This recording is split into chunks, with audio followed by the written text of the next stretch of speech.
If you are preparing for front-end roles at AI first startups, then this is the right video for you. I have interviewed at many top tech companies for SD2 front-end roles like Google, Microsoft, Uber, Rippling, Zepto, Vita, Razorpay, and so on. I have shared few of my interview experiences in my past videos, so if you haven't checked them out, do make sure to take a look, and I'm sure that you would find them really useful for your interview preparation.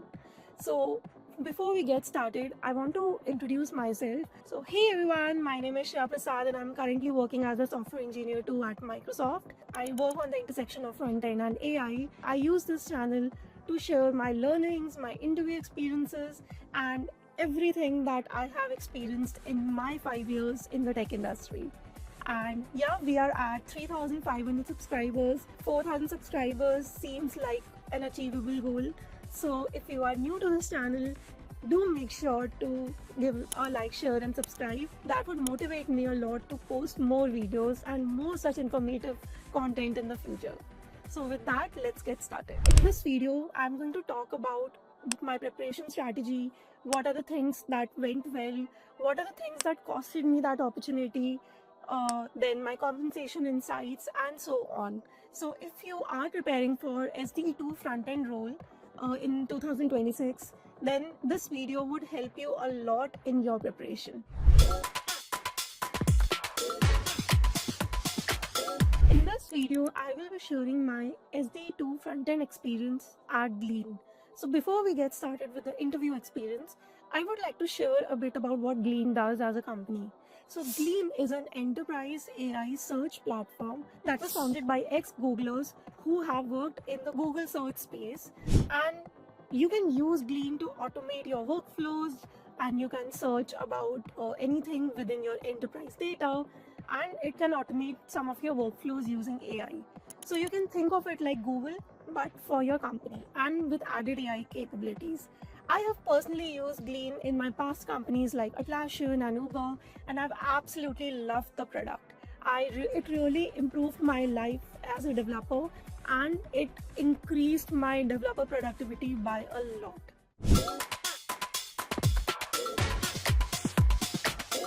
So let's talk about how I got this opportunity.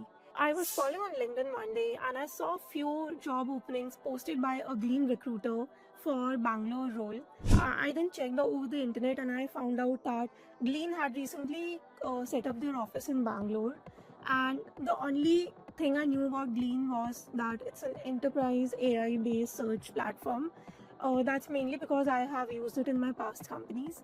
And because of that, I had no connection to any employee at Glean, so I could not ask for any referral. So I did DM a lot of folks, but I did not got any response on LinkedIn. So I just directly applied on the job links that were posted by the Glean recruiters. After a few weeks, I got a call from the recruiter saying that my resume has been shortlisted for the interview, and we had a small screening round over the phone call where the recruiter asked me about why am I interested in interviewing at Glean, why am I looking out, and what are my current skill sets. They just did a small Q&A to understand if I am ready for the interviews. So once that was done, they scheduled a hiring manager round that was going to be held in next 4 to 5 days. I was a bit surprised when they first kept the hiring manager round, because generally what I have experienced is that HM round is taken usually towards the end, and in the beginning it's the DSA round that is used to filter out the candidates. So when I asked the recruiter like why are they taking an HM round first, so they told me that for them being culturally fit is really important at Glean, and they feel like that is something that cannot be taught to any individual. I was like, okay, so after 4 to 5 days, I gave my first HM round. So my hiring manager round went for like an hour. Within that time, they asked me about my past projects, where they deep dived into the project details, the technical complexity, how I handled ambiguity, about the problem statement, and how I handled communication with multiple stakeholders, cross-functional stakeholders, collaboration with different engineering teams. So how I handled delivering projects in a X amount of time frame. How well did I use AI in delivering my project? Then they also asked me some behavioral questions around like my past work experience, like how will you behave in a X situation, or what would you do in a Y situation, those kind of behavioral questions. You can prepare for those behavioral questions using the link that I'll share in the YouTube description. So don't forget to check out the link. And yeah, it went out for an hour, and they also drilled a lot on my motivation for interviewing at Glean. I didn't need to prepare for the motivation part because I already love Glean as a product. I have used it in my past companies and my experience has been delightful. I mean, for an enterprise B2B tool, it is incredibly smooth, making my life easier, and I just love the product like anything. So because of that product empathy, I wanted to interview at Glean, and if I would have gotten that opportunity, I would have gotten the offer, I would have definitely joined Glean, because that full circle moment from a user to a developer, that is a very satisfying moment for any engineer out there. So I missed sharing this earlier, but each round in Glean is an elimination round, and in just few hours after my HM round, I got a confirmation from the recruiter saying that I have cleared the HM round and that my next round will be a DSA round. So they gave me 2 weeks to prepare for that interview, and I was really happy with that time frame because you need all the time in the world for preparing for interviews, right? And yeah, after 2 weeks I gave the DSA round. So in that DSA round I was asked a graph-based question. It was actually a very lengthy question, and I could tell that it was a graph-based question, but it took me some time to simplify the question for myself, because when the questions are very lengthy, you kind of get lost in the details. And in that interview scenario where you have just 1 hour to not just understand the question but to write a workable code and think about all the edge cases, cover them in your code, that adds a lot of stress on you. So in that DSA round, like initially it took me a while to understand the question and to simplify it down. So ultimately, I mean, it was like I needed to apply BFS there. Like I got an extra like 10-20 minutes towards the end so that I could complete writing my code and test all sorts of edge cases. And yeah, before writing the code, I was discussing my approach with the interviewer. So initially I came up with a brute force approach, and then the interviewer asked me like, how can I optimize it?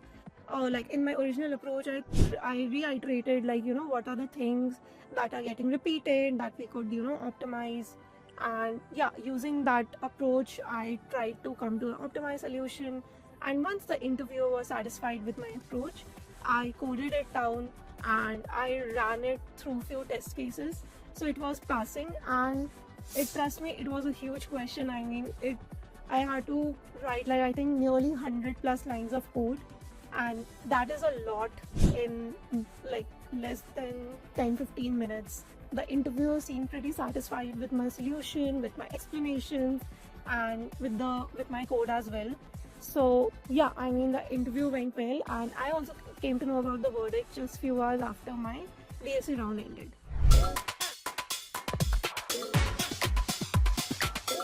I had a past work experience interview round with a software engineering manager from USA, and that round happened at 11:30 p.m. at night, and it went till 1 a.m. in the morning.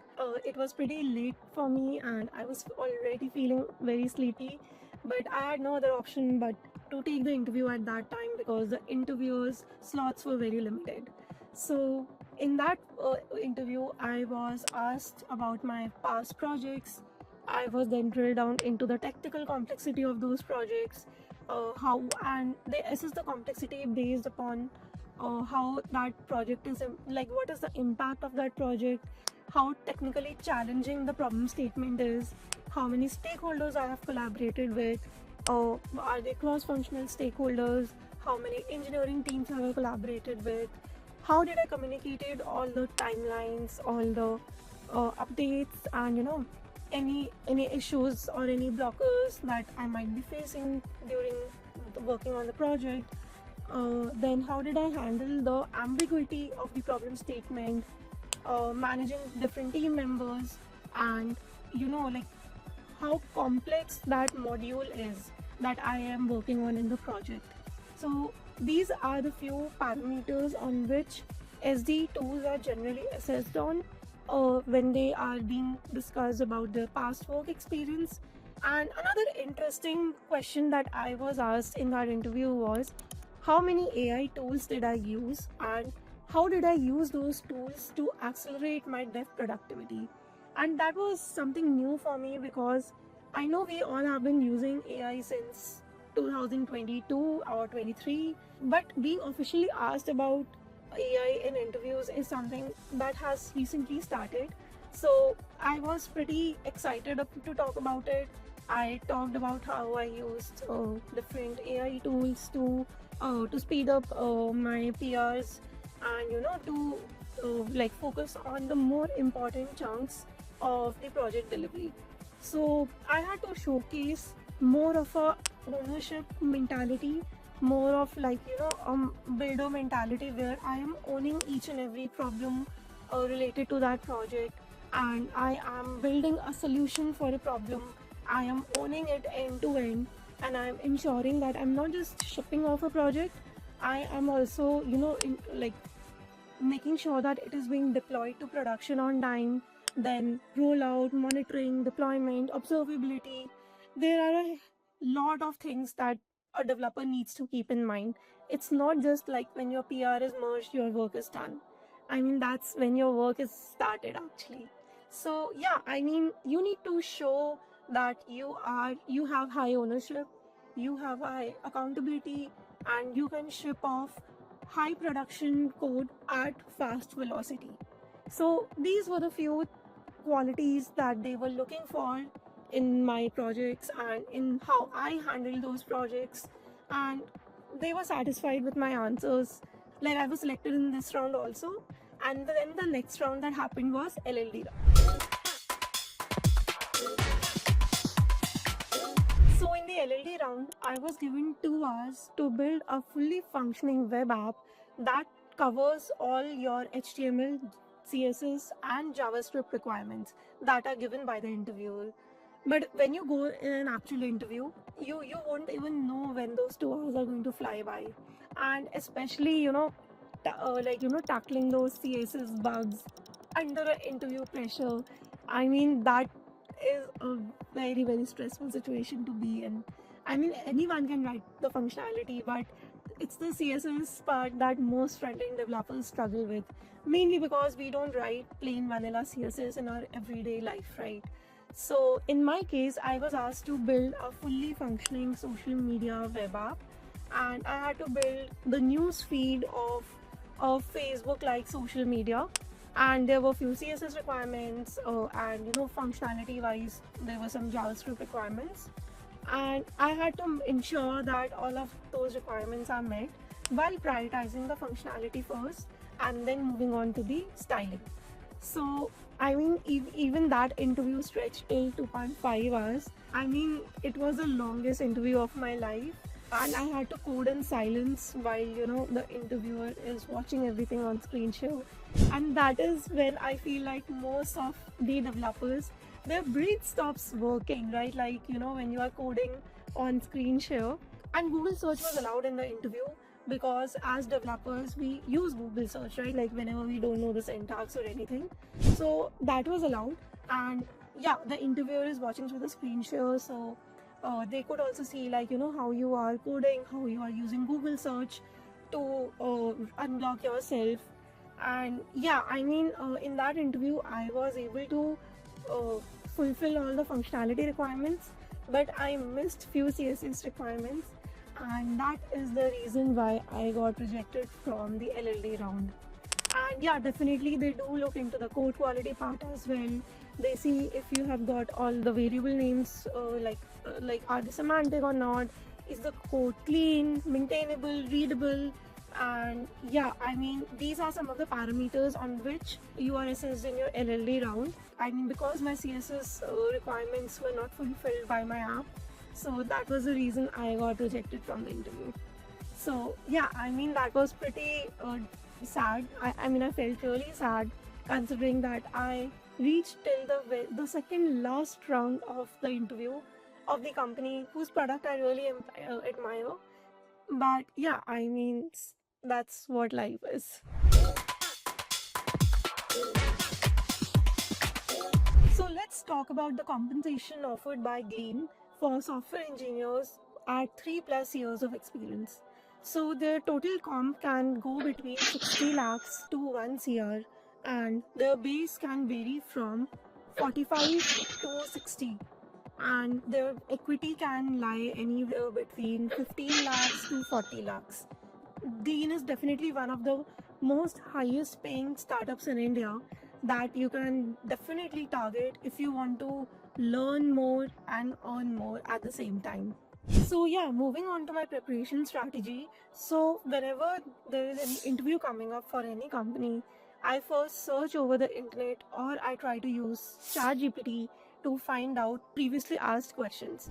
Then once whatever data I have got from the internet, I use that to create a plan for my interview preparation, because you have a very limited timeline, right? Like when you have an interview coming up, you have a very limited time to prepare for that interview. So what I do is like I shortlist topics that I know I'm very confident in. I just revise those, and then I focus on the topics that I am probably a little less confident, and I try to go through all the questions, the patterns, and try to understand the correlation between the problem and the solution. And then I try a few questions on my own. If I'm able to solve that question, then I try to time box solving that question, because that is what you would do in an actual interview. So yeah, I mean, that is how I prepare for DSA interviews. Then when it comes to LLD, there is no other substitute than giving mock interviews, and I do that by going through the previously asked questions for LLD rounds. I also check the questions that have been asked in other companies, because the question bank for LLD is not that huge, so you can definitely cover that and you can use that to prepare for your upcoming interviews. So that's what I did. And yeah, I mean, for past work experience, I just went through all the documents related to my previous projects, used the link that I've given in the description to structure my answers using the STAR technique. And yeah, I mean, that's how I prepared for my interviews at Glean. So I hope you found this video helpful, and if you did, do consider giving a like, share and subscribe, and let me know if what is the next topic that you would like me to create videos on. And yeah, see you in the next video. Bye everyone, and take care.